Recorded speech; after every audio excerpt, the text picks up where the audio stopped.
ज्या ज्या ठिकाणी मन जाय माझे, त्या त्या ठिकाणी निजरूप तुझे। मी ठेवितो मस्तक ज्या ठिकाणी, तेथे तुझे सद्गुरु पाय दोन्ही। जय जय रघुवीर समर्थ, श्रीराम समर्थ। सद्गुरु चरणांना नतमस्तक होऊन आपण या शुभ्र सकाळच्या सुंदर वातावरणामध्ये सर्वजण उपासना करूनच श्रवणाला बसलेले आहात असं समजून आपण या निरूपणास सुरुवात करूया।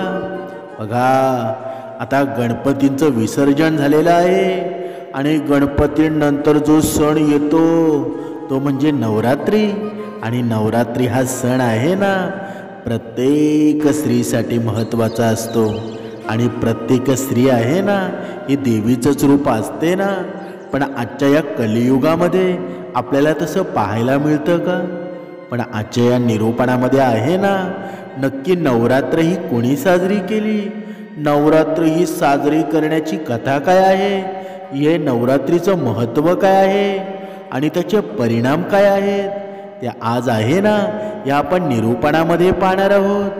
म्हणजे शारदीय नवरात्री म्हणजे ही आई आदिशक्तीच्या उपासनेचा सणच आहे ना।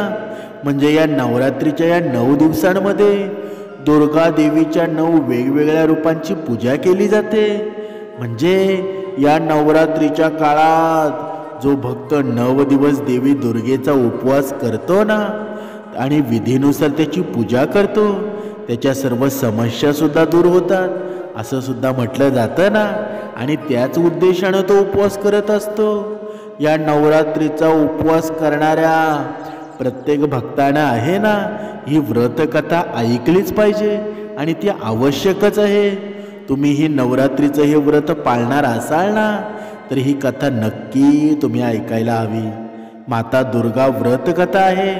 एकदा होतं काय, एकदा बृहस्पती आणि ब्रह्मदेव यांच्यामध्ये संवाद सुरू होता। या दरम्यान बृहस्पतींनी ब्रह्मदेवांना या नवरात्रीच्या व्रताचं महत्त्व आहे ना, परिणाम आहेत याविषयी विचारलं। याला उत्तर म्हणून ब्रह्मदेवाने उत्तर दिलं, हे बृहस्पती, प्राचीन काळी मनोहर नगरात एक पिठत नावाचा एक अनाथ ब्राह्मण राहत होता। पिठत हे माता दुर्गेचे खरे भक्त होते। त्याच्या घरी सुमती नावाच्या मुलीचा जन्म झाला आणि पिठत हे दररोज माता दुर्गेची पूजा करत असत, हवन करत असत। यावेळी त्यांची मुलगी उपस्थित होती। पण एके दिवशी होतं काय की सुमती म्हणजे त्याची मुलगी त्या पूजेच्या वेळी उपस्थित नव्हती। ती तिच्या मैत्रिणीसोबत खेळायला गेलेली होती। हे पाहून पिठतला भरपूर राग आला आणि त्यांनी आपली मुलगी सुमितीला ताकद दिली की ते तिचे लग्न कुष्ठरोगी आणि गरीब व्यक्तीशी लावून देतील। वडिलांचे हे शब्द ऐकून सुमती दुखावली गेली आणि म्हणाली, बाबा तुमच्या इच्छेप्रमाणे करा, माझ्या नशिबात जे लिहिलं आहे ना तीच गोष्ट घडणार आहे।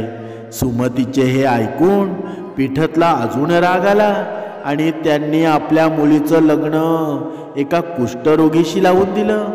सोबतच पिठत आपल्या मुलीला म्हणाले, बघू नशिबावर विसंबूर काय करतेस बरं। वडिलांच्या कठोर शब्दांनी ती दुखावलेली ती स्वतःला शाप देऊ लागली आणि आपल्या पतीसोबत जंगलात गेली। गरीब मुलीची अवस्था पाहून दुर्गा माता प्रकट झाली आणि म्हणाली की मी तुझ्या मागील जन्माच्या कर्मानं प्रसन्न आहे। यासोबतच दुर्गा मातेनं सुमतीला वरदान मागायला सांगितलं। यावर सुमतीनं दुर्गा मातेला विचारलं, तुम्ही कोण आहात? उत्तरात दुर्गा माता म्हणाली की मी आदिशक्ती आहे। आज मी तुला तुझ्या मागील जन्माची गोष्ट सांगते। आई भगवतीनं सांगितलं की तिच्या मागील जन्मी सुमती ही निषाद म्हणजे भीलची पत्नी होती आणि तिच्या पतीसोबत एकनिष्ठ होती। एके दिवशी तुझा नवरा चोरी करताना पकडला गेला. यानंतर सैनिकांनी तुम्हा पती पत्नी दोघांनाही तुरुंगात डांबलं. तुम्हा दोघांना तुरुंगात जेवण सुद्धा दिलं गेलं नाही. या नवरात्रीच्या दिवसामध्ये तुम्ही काहीच खाल्लं नाही, पाणी सुद्धा प्यायले नाही. अशा प्रकारे 9 दिवस नवरात्रीचे व्रत होतं. आणि माता भगवती पुढे म्हणाल्या की तुझ्या या व्रताच्या प्रभावानं प्रसन्न होऊन मी तुला इच्छित वरदान देते. तुला जे पाहिजे ते तू माग. माता भगवतीचे हे शब्द ऐकून सुमती म्हणाली, हे दुर्गा माता, मी तुम्हाला प्रणाम करते. मी तुम्हाला माझ्या पतीचा कुष्ठरोग बरा करण्याची विनंती करते. माता भगवतीनं सुमतीची इच्छा पूर्ण केली. आणि यानंतर सुमतीनं माता भगवतीची पूजा केली. ब्राह्मण कन्येच्या पूजेने प्रसन्न झालेल्या त्या माता भगवतीनं सांगितलं की तुला उदलय नावाचा अत्यंत बुद्धिमान आणि श्रीमंत, प्रसिद्ध आणि जितेंद्रिय पुत्र होईल. या वरदानानं आनंदित झालेल्या सुमतीनं माता भगवतीकडे नवरात्रीच्या व्रताची पद्धत आणि व्रताचं फळ यांची माहिती विचारली. यावर माता भगवतीनं सांगितलं की चैत्र किंवा आश्विन महिन्यातील शुक्ल पक्षातील प्रतिपदा तिथीपासून 9 दिवस उपवास करावा. जर तुम्ही उपवास ठेवू शकत नसाल ना, तर एका वेळी जेवण करू शकता. घटाची स्थापना केल्यावर धान्य टाकावं आणि त्यास नेहमी पाणी द्यावं. विधीनुसार पूजा केल्यानंतर अर्घ्य अर्पण करावं. यावेळी तूप, गहू, मध, साखर, जव, तीळ, वेल, नारळ, कदंब, द्राक्ष यांचं हवन करावं. गहू अर्पण केल्यानं लक्ष्मीची प्राप्तीच होते ना, म्हणून खीर आणि चंपापुळे संपत्ती आणतात. आणि वेळीची पाने वैभव आणि आनंदच देतात ना, म्हणून माता भगवती सांगतात की लिंबूच्या फळातून अर्घ्य अर्पण केल्यानं सौंदर्य प्राप्त होत असतं. जायफळ अर्घ्य देणाऱ्या प्रसिद्धी मिळते आणि आवळा अर्घ्य देणाऱ्याला सुख मिळतं. तसेच केळीतून अर्घ्य अर्पण करणाऱ्याला दागिने मिळतात. या पद्धतीनुसार होम करा आणि यज्ञ पूर्ण होण्यासाठी आचार्यांना दक्षिणा द्या. या 9 दिवसामध्ये जे काही दान केलं जातं ना, त्याचे लाखो पट फळ मिळतं, असे दुर्गा माता सांगते. ब्राह्मणाच्या मुलीला ही पद्धत आणि परिणाम सांगितल्यावर माता भगवती अंतर्ध्यानामध्ये पावली आणि ब्रह्मदेव म्हणाले, हे बृहस्पती, हे व्रत अशा पद्धतीने केल्यावर अश्वमेध यज्ञाचं पुण्य मिळतं. जो पुरुष किंवा स्त्री हे व्रत भक्तिभावाने पाळतो त्याला या संसारात सुखाची प्राप्ती होते आणि शेवटी मोक्षाचीच प्राप्ती होते ना. हे बृहस्पती, या दुर्मिळ व्रताचं महत्त्व मी तुम्हाला समजावून सांगितलं आहे. बृहस्पती म्हणू लागले, हे ब्रह्मदेव, तुम्ही माझ्यावर खूप खूप कृपा केली आहे की मला या नवरात्रीच्या व्रताचं महत्त्व आहे, जे की ते अमृतासारखं आहे, ते तुम्ही सांगितलं. हे देवा, हे तुमच्याशिवाय दुसरं कोण सांगू शकेल बरं? बृहस्पतीचे असे शब्द ऐकून ब्रह्मदेव म्हणाले, हे बृहस्पती, सर्व प्राणी मात्रांसाठी लाभदायक असं हे अलौकिक व्रत तुम्ही विचारलं आहे, म्हणून तुम्ही धन्य आहात. ही दैवी शक्ती संपूर्ण जगाचं कल्याण करणार आहे. महादेवीचा प्रभाव आहे ना, कोणाला कळू शकणार नाही. तर पुढे सकाळी आपली दैनंदिन कामे उरकून आंघोळ करावी. यानंतर नवरात्रीमध्ये मंदिरात किंवा घरात माता दुर्गेचं ध्यान करून ही कथा पठण करावी. हे व्रत विशेषतः आहे ना, मुलींसाठी भरपूर फायदेशीर आहे. ज्याप्रमाणे महिषासुर नावाच्या राक्षसाचा या दुर्गा मातेनं वध केला ना, पण तोच राक्षस आज कलियुगामध्ये आहे. पण तो राक्षस दिसत नाही. तो राक्षस अदृश्य स्वरूपामध्ये आहे. म्हणजे तो दिसत नाही, पण आपल्या कर्माने तो स्पष्ट होत असतो. म्हणजे काय बरं? त्या राक्षसाचं नाव काय बरं?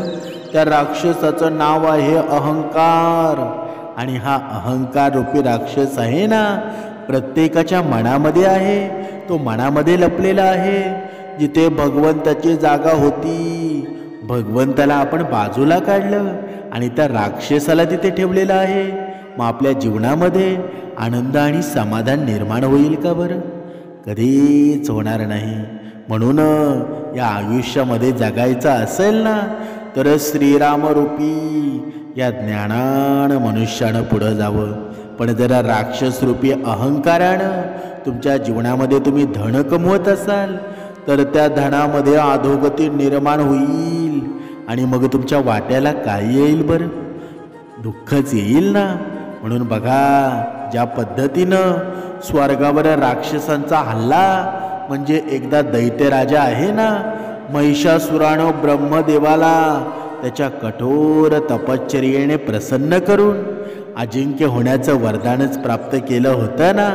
आणि परिणामी महिषासुरानं नरकाचा विस्तार आहे ना, त्या स्वर्गाच्या दारापर्यंत केला आणि स्वर्गावर हल्ला केला. देव आणि दानवांच्या युद्धामध्ये हे युद्ध आहे ना, 100 वर्ष चाललं. कपट आणि शक्तीच्या साह्यानं महिषासुर नावाचा राक्षस हा राक्षसांचा राजा होता आणि इंद्रदेव हा देवांचा राजा होता ना. या युद्धामध्ये देवांच्या सैन्याचा अनेक वेळा राक्षसांनी पराभव सुद्धा केला आणि देवांवर महिषासुराने विजय मिळवला. या महिषासुरानं देवराचं इंद्राचं सिंहासन मिळवलं आणि श्री विष्णू आणि शंकर रागावले. सर्व देवांचा पराभव झाला आणि त्यांनी ब्रह्मदेवाच्या नेतृत्वाखाली श्री विष्णू आणि महादेव यांचा आश्रय घेतला. देवतांनी सांगितलं की महिषासुरानं सूर्य, इंद्र, अग्नी, वायू, चंद्र, यम, वरुण आणि इतर देवांचे सर्व अधिकार होते ना, ते हिरावून घेतलेले आहेत आणि तो देव बनला आहे. स्वतः स्वर्गाचा राजा होऊन तो तिथे बसलेला आहे आणि महिषासुराच्या कोपामुळं सर्व देवांना पृथ्वीवर भटकावं लागत आहे. हे ऐकून श्री विष्णू आणि महादेव अत्यंत क्रोधित झाले आणि त्यांच्या रागातून मोठा प्रकाश निर्माण झाला. शक्ती इतर देवतांच्या शरीरात विलीन झाली. त्या तेजामध्ये विलीन झाल्यामुळे ही तेजस्वी शक्ती पार्वतीसारखी होती आणि ज्याच्या ज्वाळा 10 दिशांना पसरत होत्या. सर्व देवांच्या तेजातून जन्मलेली ही देवी सर्व देवांच्या शरीरातून प्रकट झाल्यामुळं या प्रकाशाच्या किरणानं वेगळंच रूप धारण केलं, ज्यामुळे तिन्ही लोक या प्रकाशानं भरून गेले. त्यानंतर महादेवांच्या तेजानं देवीचं मुख तयार झालं. यमराजाच्या तेजानं देवीचे केस तयार झाले. देवीचे हात श्री विष्णूच्या तेजाने तयार झाले आणि अशा प्रकारे वेगवेगळ्या देवांच्या तेजानं शरीराचा प्रत्येक भाग तयार होऊ लागला आणि सर्व देवांच्या प्रकाशातून कल्याणकारी देवी जन्माला आली. आणि या महिषासुरांच्या अंतासाठी ही तेजस्वी देवी निर्माण झाली ना, म्हणूनच तिला आपण महिषासुर मर्दिनी असं म्हणतो. देवतांना त्यांना शस्त्र अर्पण केली. सर्व देवांच्या प्रकाशातून तेजस्वी देवीला प्रकट झालेलं पाहून दुःखी देवांच्या आनंदाला थाराच उरला नाही आणि महादेवांनी आपलं त्रिशूल आहे ना, हे शस्त्र म्हणून देवीला दिलं. श्री विष्णूंनी आपलं चक्र देवीला दिलं. त्याचप्रमाणे सर्व देवांनी आणि देवींनी देवीच्या हातात अनेक प्रकारची शस्त्रे दिली. इंद्रदेवाने देवीला एक घंटा दिली. सूर्यानं आपल्या किरणांच्या तेजानं भरले ढाळ दिली. तलवार दिली. दैवी सिंह म्हणजेच स्वारीसाठीचा सिंह आहे ना, त्या देवीला अर्पण केल्यावर विश्वकर्मानं तिला अनेक अभेद्य चिलखत आणि शस्त्रे दिली आणि या महिषासुर मर्दिनीला लहान मोठ्या सर्व प्रकारच्या शस्त्रांनी सुशोभित करण्यात आलं. त्या महान युद्धाला आता सुरुवात झाली होती आणि महिषासुराशी युद्ध करण्याची आता पाळी आली होती. काही वेळानं महिषासुरानं पाहिलं की अनेक शस्त्रांनी सज्ज असलेली एक विशाळ आणि सुंदर स्त्री सिंहासनावर बसून हसत आहे आणि महिषासुराच्या सेनेचा सेनापती पुढे येऊ लागला आणि देवीशी युद्ध करू लागला. या युद्धामध्ये तो उद्ग्र नावाच्या महान राक्षसानं या 60,000 राक्षसांसह, महाणू नावाच्या राक्षसानं 1 कोटी सैनिकांसह, आशिलोमा नावाच्या राक्षसानं 5 कोटी सैनिकांसह आणि वास्कळ नावाच्या राक्षसानं 60 लाख सैनिकांसह युद्धात उडी घेतली. आणि या युद्धाला सुरुवातच झाली ना, सर्व देवता या युद्धाकडे मोठ्या कुतूहलाने बघत होते. दैत्यांची सर्व शस्त्रे देवीच्या समोर वामन सिद्ध होत होती. माता भगवती आपल्या शस्त्रांनी राक्षसांच्या सेनेला लक्ष्य करू लागली. रणचंडिकेने एकाच फटक्यामध्ये शेकडो राक्षसांचा वध केला. काही राक्षसांचा मृत्यू झाला. देवीच्या घंटेच्या आवाजानं काही राक्षस मोहित झाले. देवीने त्या राक्षसांना पृथ्वीवर ओढलं आणि त्यांचा वध केला. हे युद्ध होतं ना 9 दिवस चाललेलं होतं आणि देवीचं वाहन सिंह देखील क्रोधित होऊन गर्जना करू लागले. या राक्षसांच्या सेनेवर कोपलेला तो सिंह जंगलामध्ये आग लागल्यासारखं गर्जना करू लागला. त्या श्वासातून लाखो गणांचा जन्म झाला. देवीनं या राक्षसी सेनेचा नाश केला. जणू काही लाकडाचा ढीग पेटवला होता. या युद्धामध्ये या महिषासुराचा तर वध झालाच, पण अजून इतर अनेक राक्षसांचा मृत्यू झाला. ते बऱ्याच काळापासून दहशत पसरवत होते. महिषासुराशी देवी दुर्गेचं हे युद्ध 9 दिवस चाललं आणि त्यामुळे नवरात्रीचा हा उत्सव आहे ना, तो 9 दिवस आपण साजरा करतो. आता आपण पाहिलेल्या या कथा आहेत आणि या कथेनुसार आपल्याला काय बोध मिळतो बरं, की जर आयुष्यामध्ये चांगले जीवन जगायचं असेल ना, तर अहंकारी माणसापासून आपण दूर राहायला हवं. जरा अहंकारी माणसाचा स्पर्श जरी झाला ना, तरी तो आपल्या जीवनामध्ये अधोगती निर्माण करत असतो. म्हणून जी वाईट माणसं आहेत ना, आपल्याला समजलं की हा वाईट मनुष्य आहे, त्या वाईट माणसापासून 17 कोस दूर राहा. कारण चांगल्या माणसाचा स्पर्शसुद्धा आहे ना, मनुष्याच्या जीवनामध्ये सुख निर्माण करत असतो. ज्याप्रमाणे बघा वाळल्याचा वाल्मिकी झाला, नारद मुनींचा म्हणजे संतांचा स्पर्श जेव्हा, जरी तो कितीही कुणी असेल, कितीही वाईट प्रवृत्तीचा असेल, पण संतांचा स्पर्श आहे ना, मनुष्याला अधोगतीपासून वाचवत असतो. म्हणून आपल्या जीवनामध्ये जेवढं काही चांगलं करता येईल ना, तेवढं तुम्ही करण्याचा प्रयत्न करा. प्रत्येकाच्या जीवनामध्ये दुःखच आहे ना, तुम्हाला कुठे सुख शोधायला सापडेल का बरं? कधीच सापडत नाही. कारण हा कलियुग आहे. पण जो भक्ती मार्ग आहे, समर्थांच्या विचारांमध्ये आहे, दत्तगुरूंच्या नामस्मरणामध्ये आहे, त्याचं जीवन किती सुंदर आहे. म्हणून आयुष्यामध्ये आजपर्यंत काही केलं नसेल ना, तरीसुद्धा चालेल, पण दुसऱ्याला त्रास देऊ नका, स्वतः अहंकारी होऊ नका, आपल्या फायद्यासाठी दुसऱ्याला फसवू नका. हीच खरी संकल्पना आहे. आणि ही संकल्पना आहे ना, मनुष्याने प्रत्येकाच्या जीवनामध्ये अंमलात आणली पाहिजे. नाहीतर या जगामध्ये भक्ती करणारे किती जरी लोक आहेत, पण सर्वांना भगवंताचं रूप भेटतं का बरं? दुर्गा मातेची प्रचिती येते का बरं? कारण हे रूप पाहण्यासाठी आहे ना, मनुष्याचे कर्मश्रेष्ठ असायला हवेत. मनुष्यानं आपल्या मनामध्ये निर्मळपणा आणायला हवा, तेव्हाच भगवंताची प्रचिती मिळते ना. नाहीतर या कलियुगाच्या संसारामध्ये आपण पाहतो, दुर्गा देवीचे उपवास 9 दिवसाचे येतात. लोक आहेत ना, वर्षाचे 365 दिवस एवढे वाईट कर्म करतात ना, तरीसुद्धा 9 दिवसासाठी तसे काही देवाचे जवळचे दूत आहेत असे वागायला लागतात. पायामध्ये चप्पलसुद्धा घालत नाही. म्हणजे त्यांना दुसऱ्याला दाखवायचं असतं की मी किती श्रेष्ठ आहे, माझ्यामध्ये किती सुंदर गुण आहेत. पण हे तुमचे कर्मच ठरवत असतात ना.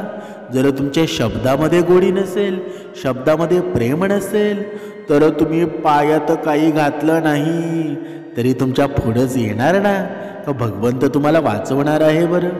म्हणून आपण बाह्य रंगाचा परमार्थ करू नये. अंतररंगामध्ये केलेला परमार्थ आहे ना, तो मनुष्याच्या जीवनामध्ये समाधान निर्माण करतो. म्हणजे काय बरं, समाधान हा पैशाने येत असतो का? अजिबात नाही. गरीब व्यक्तीसुद्धा समाधानी असतो. पण पैशावाल्यांकडे गाडी बंगला असला तरी तो समाधानी असतो का बरं? म्हणून ज्यांच्याकडे धन नाही ना, त्यांनी अजिबात टेन्शन घेऊ नका. पैशावाल्यांपेक्षा तुम्ही कितीतरी पटीने श्रीमंत आहात. म्हणजे काय बरं, म्हणजे ज्याच्याकडे समाधान आहे ना, तोच खरा जीवनामध्ये श्रीमंत आहे. नाहीतर या जीवनामध्ये श्रीमंत पैशावाले लोक कमी आहेत का? पण दात आहेत पण खायला चणे नाहीत, अशी अवस्था त्यांची झालेली आहे. झोपायला बिछाडा आहे, सर्व काही आहे, बंगला आहे, पण झोप लागत नाही. झोपेच्या गोळ्या खाव्या लागतात. मग अशा श्रीमंतीचा काही फायदा आहे का बरं? अजिबात नाही ना. म्हणून आयुष्यामध्ये काही केलं नाही तरी चालेल, पण भगवंताप्रती नामस्मरण, दुर्गा मातेप्रती तुमची नम्र भावना. आता ही दुर्गा माता नक्की आहे कोण बरं? ही स्त्रीच आहे ना.